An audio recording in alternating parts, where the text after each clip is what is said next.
Fala pessoal, então, vou recolocar essa aulinha de evolução, tá? Vou tentar deixar o máximo de informação que tinha no quadro igual à aula anterior, mas a linearidade da aula ela vai mudar um pouco, porque aí obviamente eu não tenho como repetir exatamente igual, né? A gente não é robô, tá certo? Mas, obviamente que o conteúdo é exatamente o mesmo, tá joia? Tranquilo? Então vamos lá. A gente vai falar sobre evolução. Eu vou fazer aqui um paralelo entre Lamarck e Darwin e obviamente o que eles coincidem, tá? Então a primeira coisa aqui que é importante é a seguinte. Lamarck e Darwin, eles estão, na verdade, defendendo uma teoria, né, que é a teoria da evolução, que se contrapõe ao fixismo. O fixismo, ele diz que o ser vivo ele é o que ele sempre foi, ele não muda, né? Então, ele, na verdade, ele vem no processo de anos e anos e anos e anos, ele é igual, ele não muda. Lamarck e Darwin não acreditavam nisso, né? Então, logicamente que cada um com sua teoria, mas eles não acreditavam nisso. Uma coisa que eu gosto de deixar muito clara para o aluno é que Lamarck e Darwin não eram inimigos.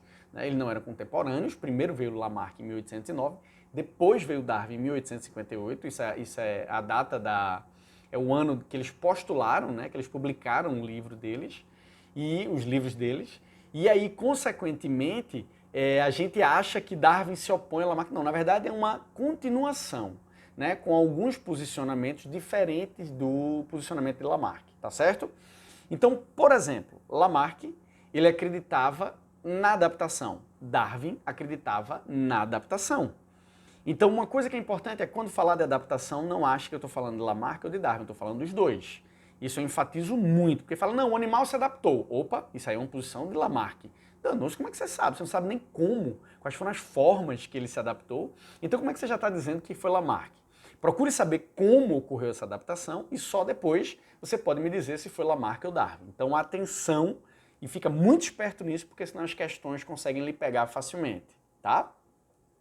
Então, nesse caso, não são contemporâneos, vem uma linha primeiramente Lamarck, depois Darwin.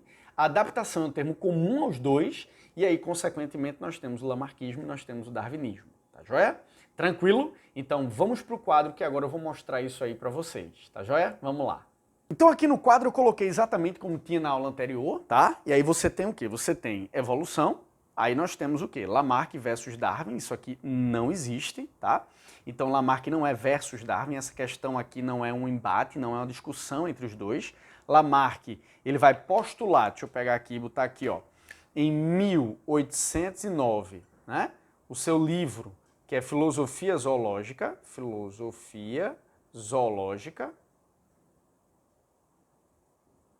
e Darwin, em 1858, é que ele vai publicar o livro dele, A Origem das Espécies. Então aqui, A Origem das Espécies.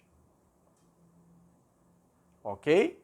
Então nesse caso, há uma linearidade. Lamarck, ele abre essa ideia, né, de evolução, e Darwin segue nela, obviamente pontuando coisas diferentes de Lamarck. Ele não concorda com tudo que Lamarck está falando. Algumas coisas sim, mas não tudo. Tá? Odas, o que é importante? Aqui, ó, os nossos objetos de aprendizagem. A princípio, para essa aula, o que é que o aluno ele vai ter que se ligar? Primeira coisa, a adaptação, tanto Lamarck quanto Darwin, eles falam. O que você precisa sempre questionar é qual é a forma que ele está se adaptando. Então, na verdade, você sempre vai ver quais as formas, né? Qual o formato, como ele está se adaptando. Aí, com isso, você pode dizer se é Lamarck e Darwin. E, obviamente, que eles não são inimigos, tá? Há uma complementação da teoria com novas pontuações de Darwin, claro, dentro da teoria lamarquista. Ok? Então, isso daí é de grande importância para que a gente entenda isso daí. Beleza? Tranquilo? Então, observa que se eu disser que ele está adaptado, não foi Lamarck nem Darwin, pode ser qualquer um dos dois. A adaptação é um termo comum aos dois. Ok? Tranquilo? E aí o que que acontece? Né? Então a gente vai aqui no caso para a figura, eu vou mostrar agora a figura, e vou comentar em cima dessa figura, ok? Então vamos lá. Quando você vê essa figura, o que é que ele está mostrando? Ele está mostrando aqui, ó, modificações ambientais criam uma necessidade de adaptação. Olha o termo adaptação aparecendo aí de novo, tá? Essa necessidade de adaptação cria novos comportamentos que podem desenvolver ou não os órgãos, e no caso atrofiar. Isso vai, veja bem, isso daí vai causar uma modificação no organismo, tá? Então vai causar uma modificação, não é pode. Então veja que Lamarck está falando que o ambiente criando a necessidade, vai acontecer a necessidade de modificação. Então voltando para a figura, modificações ambientais criam uma necessidade de adaptação que vai, obviamente, fazer com que ele tenha novos comportamentos e vai alterar o indivíduo, ou seja, vai ocorrer modificação. E isso vai fazer com que ele possa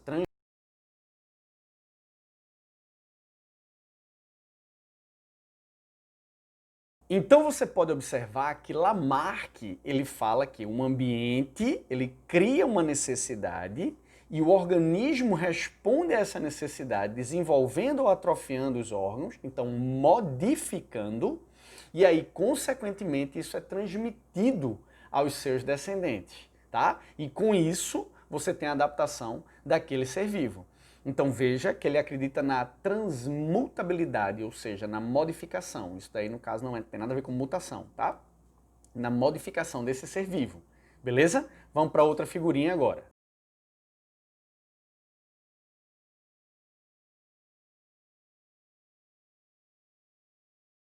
Então, ele, na verdade, vai pegar um indivíduo e o ambiente, criando essa necessidade é importante, altera o organismo. Beleza?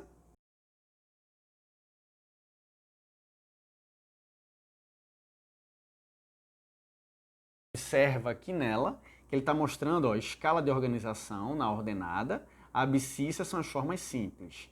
Então, aqui vale a pena a gente pontuar uma coisa, tá? Lamarck, ele acreditava na teoria da abiogênese. Para ele, o ser vivo poderia surgir a partir da matéria inanimada. Então, realmente, Lamarck... Eu falei Darwin? Não, Lamarck, né? Tá. Então, Lamarck, ele, no caso, acreditava que os seres vivos, eles eram provenientes da matéria inanimada. E a tendência do processo adaptativo seria o quê? Aumentar o nível de complexidade. Então, você observa aqui na figura, olha só, que ele vem, ó, surgem de forma simples e, de repente, ele vai, obviamente, fazendo um processo de complexificação. Um menos, outro mais ainda e tal. Então, são as espécies atuais, né? Esse progresso que ele está falando aí, obviamente vai depender de cada necessidade que o ambiente gerou, né? Então, se eu for transferir isso para a ideia geral, né, muitos professores falam assim, o cara malha, fica forte, passa isso para o seu filhote. Veja, Lamarck não falou isso. Lamarck fala que esse processo é de evolução, então ao longo de muito tempo, tá? Mas em resumo é isso, veja, eu considero isso errado, tá? Quando ele é falado por alguns professores, ou até mesmo livro, ou até mesmo vídeo que aparece na internet, eu considero errado. Não foi isso que Lamarck falou, tanto é que a gente vai ver aqui o experimento de Weizmann. Então, quando Lamarck fala que um indivíduo desenvolve, não é naquela vida e depois passa para o descendente diretamente, é ao longo de diversas gerações e isso daí vai acontecer, tá? Não quer dizer que é verdade, nem muito menos que ele tenha respaldo científico para isso, até porque em 1809 foi quando ele publicou o livro, ele não tinha um conhecimento muito grande para poder, obviamente, falar sobre isso, tá joia? Mas para ele, o ambiente cria necessidade, o organismo ele vai responder essa necessidade com a lei do uso e desuso e pode, consequentemente, vai, consequentemente, sofrer essa modificação. Ou desenvolvendo ou atrofiando aqueles órgãos. Tá joia? Beleza? Aqui nessa imagem a gente mostra o experimento de Weizmann, tá? Então, August Weizmann, o que foi que ele falou? Então, vamos lá. Ele disse que se eu pego camundongos e corto a cauda deles, né? Então eu tirei a cauda desses camundongos, eu posso fazer agora esse camundongo reproduzir e o camundongo filhote nasce com cauda. Cadê a ideia do Lamarck? Corto novamente, cruzo esse camundongo e ele nasce novamente com cauda. Cadê a ideia de Lamarck? Depois de 20 gerações, os camundongos ainda aparecem com cauda. Então veja que o Weizmann fez isso por 20 gerações e queria um processo evolutivo, tá? Vou dar um ponto de vista meu. O Weizmann não aplicou corretamente a teoria lamarquista, não querendo dizer que a teoria lamarquista está correta, mas ele não aplicou de forma coerente. Primeiro, 20 gerações é muito pouco. Segundo, ele cortou a cauda do camundongo. O camundongo não teve a necessidade de uso e desuso gerada pelo ambiente. Então o experimento dele não tem sentido. Apesar disso, o Weismann com seu experimento foi muito bem aceito, tá? Então realmente ele foi bem aceito dentro desse contexto, beleza? Então esse daí seria o experimento de Weismann. Então, para a gente resumir, o que é que acontece? O ambiente, ele vai gerar uma necessidade no organismo, esse organismo vai responder, e aí pode ser na lei do uso-desuso, sofrendo modificação, e essa modificação será passada para o seu descendente. Isso, para Lamarck, é o processo adaptativo. Tranquilo? Então, eu vou para o quadro agora escrever isso, e aí você fica atento, e obviamente a gente vai enfatizar de novo, tá? Isso daí porque é muito importante. Então vamos lá, vamos para o quadro. Pronto, gente. Então aqui no quadro a gente vê o seguinte, ó, a ideia do lamarckismo, né? Então eu estou dizendo que Lamarck, inclusive esse não era nem o nome dele, né? Era Jean-Baptiste Antoine de Lamarck, né? Então Lamarck, Cavaleiro de Lamarck, a província dele. Em 1809, né, publicou aqui a Filosofia Zoológica com duas teorias. Lei do uso-desuso, então o ambiente cria necessidade, ele vai ou desenvolver ou atrofiar, sofre modificações e se adapta. E essa modificação é passada para os descendentes, ó, herança dos caracteres adquiridos, tá? Então o que meio que complica essa ideia do lamarckismo é esse adquirido, né? Então herança dos caracteres a gente sabe que tem através da reprodução. Agora o adquirido é que fica realmente aqui meio complexo de se aceitar atualmente, tá? Então é uma lei que de fato existe hoje uma reformulação dela, nesse caso é a epigenética, nós vamos estudar mais para frente um pouco sobre a epigenética, não é um lamarckismo, mas ele tem ali um quê do lamarckismo, né? Então tem uma ideia meio que o ambiente modifica o indivíduo, tá? Então essa daí seria a ideia de Lamarck, tá? Então seria o lamarckismo. E agora a gente vai para a ideia de Darwin, ok? Então eu vou colocar aqui no caso o quadro para a gente começar a falar de Darwin. Então vamos lá para o quadro. Pronto, pessoal, veja só. Então, se a gente for considerar aqui o darwinismo, a gente vai dizer o seguinte: o ambiente seleciona o mais apto, ou o que vai realmente sobreviver, ou aquele que vai ficar dentro daquela população. Enfim, o ambiente seleciona, tá? Por que o ambiente seleciona? Porque o ambiente ele vai impor resistência. Então, quando o ambiente impõe resistência, o que é resistência, Bari? Em ecologia a gente vai ver. É quando tem doença, predador, falta de comida, tá? Então, todo o processo que vai fazer com que ele crie uma adaptação, a gente pode considerar uma resistência. De doença até falta de comida, tá? Estiagem, muito sol, pouco sol, temperatura, tudo isso aí vai ser uma resistência ambiental. Então o ambiente impõe uma resistência e aí seleciona o indivíduo. Tranquilo? Segundo Lamarck, aí é importante você lembrar, segundo Lamarck, o ambiente gera uma necessidade de modificação. Para Darwin, não. Para Darwin, um ambiente ele cria uma resistência e seleciona. Veja que o ambiente agora não é o causador de modificação. Tranquilo? Beleza? Vamos voltar lá para o quadro. Aí, nesse caso, a gente pode dizer o seguinte, ó, o ser vivo, sim, sofre modificação, né? Darwin também acreditava na modificação. Então, essa é a primeira ideia de Darwin, ó, que na verdade, ela não está, de fato, se opondo diretamente a Lamarck, mas ele tem posições um pouco diferentes, seguindo a linha de raciocínio da evolução. Então, ele diz, o ser vivo sofre modificação, sim. Agora, essas modificações, a Darwin, ele vai chamar de quê? Ele vai chamar de variações. Aí, nesse caso, essas variações são as variabilidades. Então, vamos botar aqui, ó, as variações, que é a variabilidade, ela vem surgindo através de quê? Como, né? Então, Darwin sabia, por exemplo, que era reprodução sexuada. Mas, Bara, como é que Darwin ele sabia que era reprodução sexuada? Naquela época, logicamente, sabia-se que reprodução sexuada gerava variabilidade. O menino não era igual nem o pai nem a mãe, era uma mistura. Então, nesse caso, sabia-se, obviamente, dessa variabilidade. O que não sabia se explicar era, aí agora no quadro, como é que dentro da reprodução sexuada gerava variação. Então isso daí, na verdade, os caras não sabiam. Então nesse caso, o que é que acontece? A gente vai ver isso no neodarwinismo, é assunto da quarta-feira, tá? Mas a gente vai ver. Então nesse caso, as variações elas são geradas por mutação e pelo crossing over dentro da reprodução. Então por isso que Darwin não conseguia identificar isso. Por quê? Porque para a época dele, em 1858, ainda não se tinha essa pauta sendo trabalhada, não era discutido meiose, crossing over, nada disso, então ele não tinha como. Agora, ele sabia sim que a reprodução sexual gerava variabilidade. Tanto é que ele, no caso, fez cruzamento quando voltou da viagem dele do Beagle, a gente vai falar dessa viagem daqui a pouquinho. Então ele voltou dessa viagem do Beagle, ele fez cruzamento do Columba, que é um pombo. E fazendo o cruzamento, que logicamente é artificial, porque ele não está sendo seleção natural, ele está cruzando um pombo com outro, ele gera variações, ele gera pombos diferentes. E ele vê isso. Então ele sabe que a reprodução sexuada gera variabilidade, sim. Agora, o que na reprodução sexuada, ele não sabe. Essa origem realmente, explicar cientificamente, ele não fazia a menor ideia disso. Tranquilo? Beleza?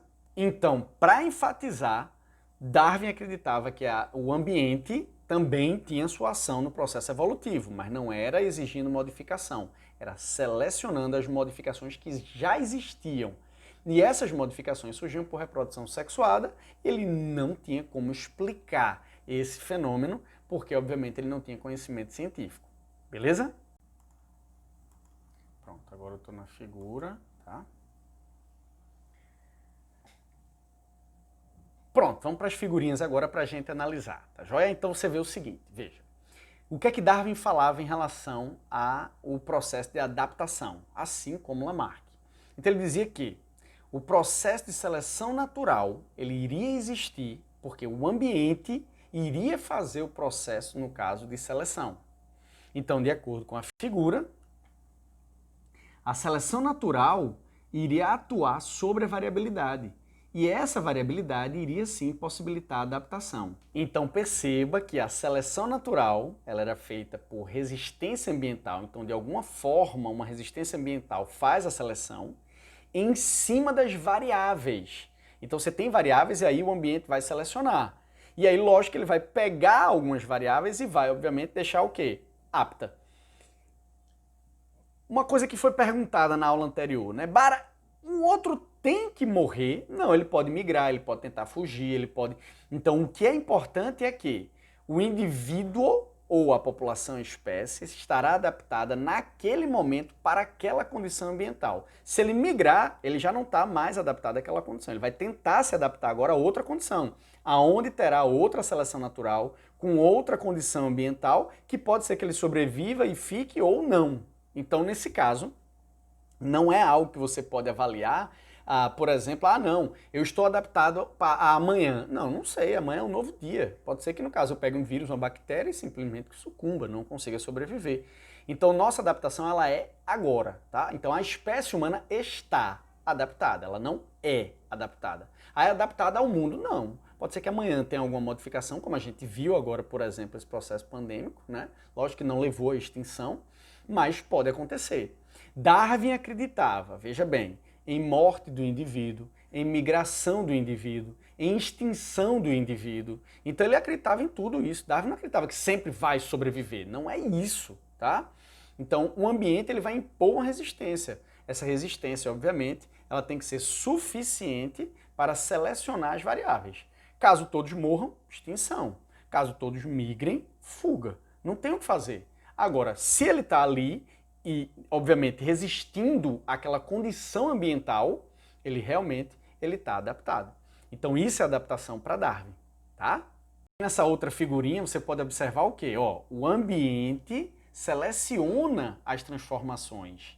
Então nesse caso você percebe que o ambiente está selecionando as transformações. Transformações essas que ocorrem como? Bom, de duas uma. Ou Darwin não sabe, ou ele vai dizer que é reprodução sexuada.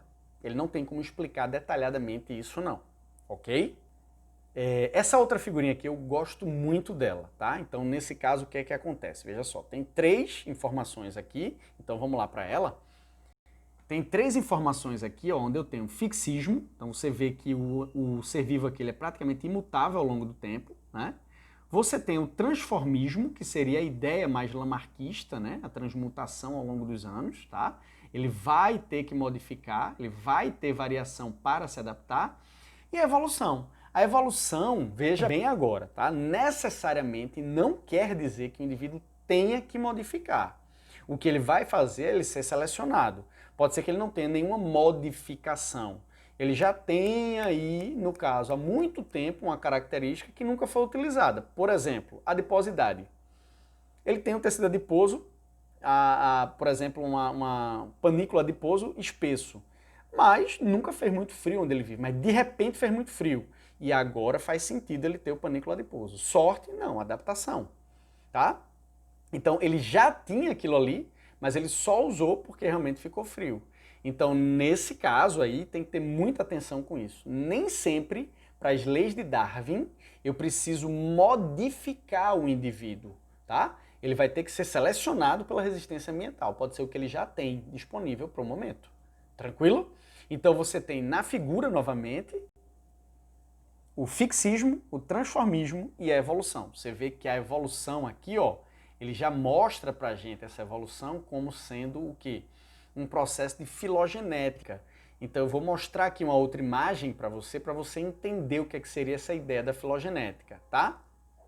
Pronto, nessa imagem aí a gente vê o seguinte, ó, é um rabisco de Darwin, tá? Dentro do processo dele de elaboração do livro, né? Dentro da viagem que ele fez. Ele mostra pra gente aí, ó, justamente a questão da ancestralidade. Então perceba, ele mostra aqui um ancestral, né, vindo num processo ó, de adaptação e criando variáveis, obviamente, por quê? Por modificação, né? Então, possivelmente reprodução sexuada. E aí ele vem ó, mostrando essa árvore filogenética, criando ramos aqui ó, diferenciados. Então você vê que tem D, B, C. Então aqui são espécies diferentes dentro de o quê? De um mesmo ancestral. Então ele mostra que esse ancestral ele vem caminhando e ele vai sofrendo adaptações em diferentes ambientes, ou na verdade no próprio ambiente, mas obviamente vai modificando, tá? Nesse caso, sim, está sendo mostrada uma modificação. Isso pode ser observado, por exemplo, nos tentilhões que Darwin observou em Galápagos, na viagem dele, né? Vou colocar a figurinha aqui do tentilhão, observa. Pronto, então estamos vendo aí, no caso, a viagem que ele fez, né? Então aqui você vê a viagem, ó, a bordo do Beagle, né? Então ele subiu no Beagle, depois eu falo mais sobre o amigo dele, o Wallace, um bocado de coisa. Aqui a ideia é centralizar na teoria de fato dele, tá? Então você vê que ele vai e viaja o mundo todo aqui, né? E aí você pode ver que ele vai e fala sobre cacto, sobre iguana, sobre pinguim, sobre tartaruga e os tentilhões. Os tentilhões, na verdade, são aqui, ó, são esses aqui. Esses tentilhões você pode observar que ele tem o quê? Ele tem um ancestral comum aqui, tá? E esse ancestral comum, ele vai, ó, fazendo um processo de quê? De ramificação, e essa ramificação se dá pelo processo adaptativo. Você vê que a cor dele muda, o bico dele muda, a forma do bico, né? Então, tudo isso aqui é a partir de um ancestral. Então, Darwin foi o cara que lançou a ideia da árvore filogenética, né? Então, esse processo adaptativo por uma questão, obviamente, de resistência do ambiente. E aí você pode, obviamente, um bico para peixe era melhor naquela ilha do arquipélago de Galápagos, um bico para semente era melhor, tá? Então, Darwin não acreditava que tinha que sobreviver, mas que se ele sobrevivia era porque realmente ele estava resistente ao processo seletivo, ou seja, ao ambiente, tá? Então ele conseguia realmente ser o mais apto. Eu não gosto de dizer mais forte porque a galera pensa que é força, e não é, tá? E aí, consequentemente, você tem essa ideia de Darwin. Olha essa figurinha aqui do pombo que eu falei para vocês, né? Então ele pega aqui o pombo, que é o pombo columba, né? O columba livia, e faz o cruzamento artificial, é uma seleção artificial, né? Faz com as variações e consegue encontrar ó, mais variações. Então é interessante porque ele vê isso acontecendo, então ele sabe realmente que a reprodução sexuada ela vai gerar variabilidade, né? Então isso aqui também é uma coisa muito importante. Ele chama de seleção artificial porque ele está manipulando, tá? Não é um processo natural, então há uma manipulação e aí consequentemente é artificial. Lembre-se que seleção remete à ideia de selecionar de fato, é escolher, né? Então eu estou escolhendo. Se o homem escolhe algo, é uma seleção artificial. Se a natureza, porventura, escolheu, né, diante da resistência que foi aplicada, é natural. Se o homem bota inseticida e o inseto sobrevive, é seleção natural, porque o homem queria matar todos os insetos, mas eles estavam aptos à sobrevivência. Então, é natural, não é artificial, ok? Uma figurinha que eu gosto muito de mostrar ao aluno é essa daqui, tá? Por quê? Porque essa figura ela mostra pra gente o processo seletivo fazendo analogia à ideia do funil. E aí o aluno consegue ver de fato esse processo seletivo. O que é que acontece? Veja bem, eu vou fazer ela primeiro, depois eu vou mostrar o gráfico, tá? Então quando a gente vê essa figura, o que é que vai acontecer? Você vê algumas esferas grandes e pequenas, né, de tamanho diferenciado, tá? Então olha para a figura. Você vê ela aqui no caso com tamanhos diferenciados e você vê que ocorre, obviamente, um processo de afunilamento. Então, lógico que só bolas menores irão passar e as maiores ficarão. Esse é o princípio seletivo. Então aqui está o agente seletivo do processo. Esse agente seletivo, o que é que ele faz? Ele não permite as bolas grandes passarem, permite as pequenas passarem. Então o que é que eu posso já dizer a partir disso? Eu posso dizer para você o seguinte, o processo seletivo diminui a variabilidade, porque só passam algumas, não passam todas. Então ele vai diminuir a variabilidade. Então atenção nisso, tá? Então o processo seletivo, ele reduz a variabilidade, porém dos aptos. Eu vou diminuir a quantidade, vou diminuir a variação, a variabilidade, mas eu estou selecionando os mais aptos. Então quando eu falo que um ambiente, na figura aqui de novo, quando eu falo que um ambiente, ele aqui ó, impõe resistência, né? Ele é o agente seletivo, ele vai diminuir as variáveis. Você vê que aqui eu tenho 3, aqui eu tinha 5, 6, sei lá. Então nesse caso ele diminui as variáveis, porém esses aqui são os aptos. Então aqui é onde eu enxergo o processo seletivo. Tranquilo? Quando eu vou transferir isso para um gráfico, veja como é que fica.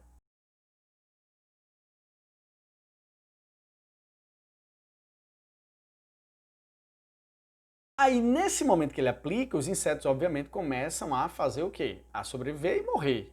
E aí depois tem a recuperação. Então perceba o seguinte, veja bem, vamos para a figura. O número de insetos está aqui, tá? Então você tem, né, seriam os mosquitos. E aí ele vem normal e de repente aplica-se o DDT. Alguns insetos começam a morrer e outros, obviamente, sobrevivem, né? Então você vê aqui que tem uma taxa de 1 que sobrevive. E essa taxa que sobrevive, que seria no caso de 1, né, em milhares nesse caso, você está falando 1 milhão, enfim, ele não botou para a gente o quantitativo, mas começa a se reproduzir até que vai estacionar novamente. Quando acaba a aplicação do DDT, eles começam a ter uma explosão demográfica. E eu pergunto sempre nessa questão para o aluno, aonde eu visualizo a seleção natural, não a adaptação, a seleção natural. A seleção natural é observada em 2. Então, em 2 você pode observar aí a seleção natural.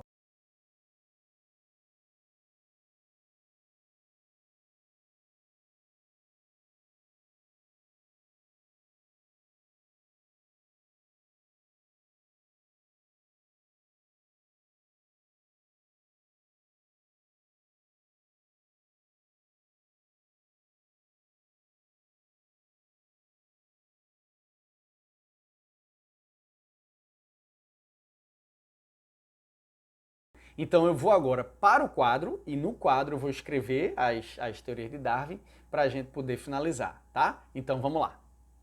Pronto, gente. Então aqui o que é que acontece, né? Darwin ele vai acreditar, vai creditar as ideias dele dentro do livro, né? A Origem das Espécies, tá? Que foi publicado em 1858, né? Então ele voltou do Beagle, passou um bom tempo postulando todas essas ideias e depois só publicou em 1858. E aí, no livro A Origem das Espécies, ele fala de seleção natural e variabilidade, tá? Eu mostro sempre para o aluno que o livro dele é muito grande e, consequentemente, ele não tem só isso aqui falando, mas isso aqui é que é o mais importante para o ensino médio. Seleção natural, o ambiente impõe, né? Obviamente, diante de suas resistências, então ele vai impor isso ao organismo. E a variabilidade, ele acredita que é por reprodução sexuada, mas ele não tem como explicar a origem dessa variabilidade, tá? É importante a gente aqui ressaltar o seguinte, ó, se a gente for colocar herança dos caracteres adquiridos, por exemplo, de Lamarck, Darwin só discordava de Lamarck na ideia dos adquiridos, mas ele sabia que existia uma herança de caracteres. Tá? Então ele sabia que a reprodução sexuada era importante para levar ou conduzir as características para o filho. Como? De que forma? Ele não sabia, mas ele sabia que isso aqui existia, até porque eu mostrei aqui a você a figurinha do pombo, né? E essa variabilidade ela só vai ser explicada de fato, né? Então ela só vai ser explicada de fato aí no neodarwinismo. Neodarwinismo, tá? Aí no neodarwinismo, que aí é tema da aula de quarta, aí sim a gente vê que tem mutação e tem recombinação através do processo de crossing over. Aí é explicado como essa variabilidade de fato surge, né? E a seleção atua na variabilidade. Então, relembrando que seleção natural vai ser a forma ambiental de, com sua resistência, selecionar as variáveis. Como ela seleciona as variáveis, obviamente que ele vai diminuir o número de variável e vai aumentar, no caso, a adaptação do indivíduo, porque ele vai sobreviver àquele que é apto, tá? Ou sobreviver ou permanecer no local. Lembrando que Darwin acreditava na morte, acreditava na migração, acreditava na extinção e, obviamente, que isso está dentro do contexto dele de adaptação. Daí é importante perceber que existe essa ideia. Então, o ambiente, segundo Lamarck, modifica. O ambiente, segundo Darwin, ele vai selecionar. E aí o indivíduo vai estar modificando e se adapta, e para Darwin, o indivíduo ele vai estar, na verdade, simplesmente sendo selecionado. Tranquilo, gente? Então, o que a gente tinha para falar nessa aulinha era isso, tá? E aí, na aula de quarta, a gente implementa com algumas coisas que são importantes, tá joia? Tranquilo? Com isso já dá para fazer o exercício de fixação e teste, e aí, obviamente, eu já vou botar alguns complementares de genética, tá? Então, fiquem na paz, um cheiro grande e até a quarta-feira. Tchau, tchau!